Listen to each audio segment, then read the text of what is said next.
being waged by one Alexander Afenyo Markins and his ilk against the gold board over the past couple of months. This sustained, relentless campaign reached a reckless crescendo yesterday at a press conference addressed by him within the precincts of Parliament.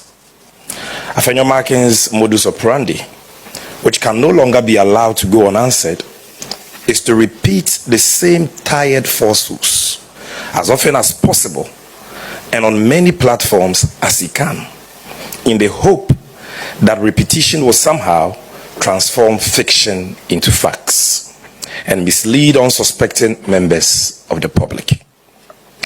The Gold Board therefore deems it necessary that the record be set straight once and for all to prevent him and others like him from continuing to distort the remarkable performance and transformational impact of the Ghana Gold Board. First, ladies and gentlemen, Afenyo Markins and his followers. If today is the first time watching me, I go by the name Flamboyantlifestyle. I'm a trend analyst and also international key news speaker. If you're not subscribed to this channel, please subscribe so that anytime I drop a video, you'll be the first person to watch. Let's watch the video.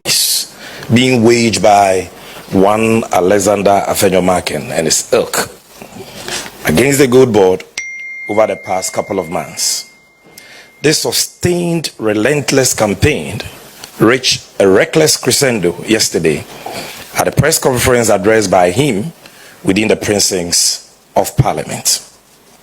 Afenyo Markins' modus operandi, which can no longer be allowed to go unanswered, is to repeat the same tired falsehoods as often as possible and on many platforms as he can, in the hope that repetition will somehow transform fiction into facts and mislead unsuspecting members of the public. The Gold Board therefore deems it necessary that the record be set straight once and for all to prevent him and others like him from continuing to distort the remarkable performance and transformational impact of the Ghana Gold Board.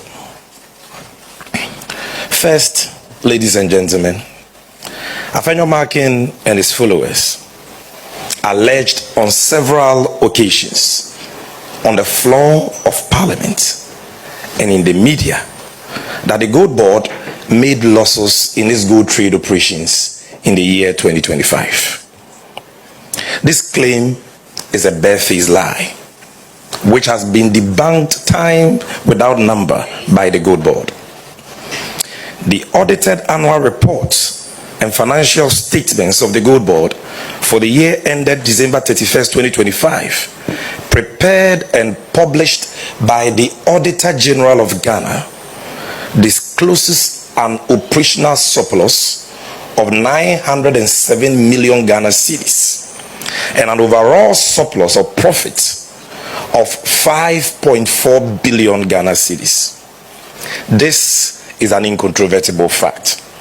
And today, to settle this matter once and for all, I brought to this auditorium a copy of the annual report and financial statements of the Gold Board, prepared and published by the Auditor General, not Sammy Gyamfi and the Gold Board. We don't audit us. And that no one should sell gold and make losses. On the tongue gold boka. Says those who recorded $400 million loss under domestic gold purchase program in 2024, according to the IMF they are quoting. And this is also coming from the same people under whose tenure another state institution, MIF, implemented the gold purchase program and recorded losses to the tune of over $90 million. Today, they want to give us lectures on gold trading. Ladies and gentlemen, I have news for them. We will not take moral lessons from the bottle. Then number two, they say, why has the Bank of Ghana pulled out of financing the Gold Board if Gold Board is not making losses? Number one, the Bank of Ghana has not pulled out from anything. The MPP government decided that it will run a program called Domestic Gold Purchase Program, which will be managed by the Bank of Ghana. And they designed that program in a certain way, which I will talk about it. President Mahama promised to reset Ghana, including the gold trade sector. And his reset is the gold board. The act has been passed and the gold board is ready for takeoff. And so this new gold board model as envisioned under the Gold Board Act is not anchored on Bank of Ghana financing gold board. The gold board has been given the powers under section 18 of the Gold Board Act by Parliament to raise money for itself from the financial markets. And so if the gold board wants to assert that statutory mandate, and for that matter, the Bank of Ghana has to end what it was doing under the domestic gold purchase program. You don't look at that and say, oh, that means gold board was doing something wrong. I can tell you that as we speak, the IMF and the Bank of Ghana are all engaging gold board that they still want to be our fiscal agents under the gold board model, where they will be raising money for us as an intermediary. It is the gold board that is rather saying, no, we will do it ourselves. So that claim is not true. And then you hear him say that, oh, gold board was being paid some fees, and it is because of the noise they made that the fees were reduced. Ladies and gentlemen, again, I brought evidence here, and if you need the evidence, I'll give it to you. That evidence is a letter dated October 29, 2025, way before the MPP ever held a press conference on gold board or domestic gold purchase program in 2025. Because the first press conference they held in the aftermath of the IMF report on domestic goods purchase program was in December. If you recall, we were celebrating Christmas at the time, December 2025. But by October 29, 2025, the Gold Board and Bank of Ghana, through negotiations, had reduced the fees to 0.6. Does that mean there was something wrong? No. What it meant was that the Gold Board was more efficient in aggregating gold, that they didn't need 0.75%. We conceded upon request by Bank of Ghana that we could do with little and still achieve better results. And number two, the quantity of gold we're buying had gone up and gold prices have skyrocketed, and therefore even if we reduce our fees, we knew that we could still cater for ourselves. So that was an act of patriotism and not because of the noise of a rabble rouser. Now, number four, and I'm wrapping up. They say, oh, Gold Board takes credit for the upside of the domestic gold purchase program, but the Gold Board does not take the blame for the downside.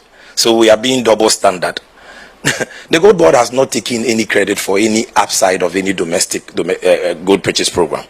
We are saying that President Mahama's vision in establishing the Gold Board, even though we did not begin the full implementation of that mandate in 2025, we were able to contribute substantially to the volume of gold that we aggregated as buying agent for the Bank of Ghana in ways that the PMMC, our antecedent, could never do and never did. And that was because of the effective aggregation system, the competitive pricing, and the other measures we introduced in 2025. And so we talk about the quantum of gold we're able to buy because of how we were able to plug leakages, intensify the fight against smuggling, reduce gold that was going out through informal channels and all that. That is what we talk about. And so let them get the facts correct. Then they talk about what commercial risk was Gold Board bearing under the domestic gold purchase program. Ladies and gentlemen, is it easy to be giving 133 billion Ghana cedis in a year, cash, bank transfer money, to buy gold in the market and not burn 1 cedi of that? Can our former board chairman of ECG, Afenyo Markins, under whose tenure in 2024 the ECG recorded a loss of 8.2 billion, boast of such competence? Thank you very much for watching the video. And if you're not subscribed to this channel, please subscribe so that anytime I drop a video, you'll be the first person to watch. Thank you very much for watching this video, and I'll see you another time.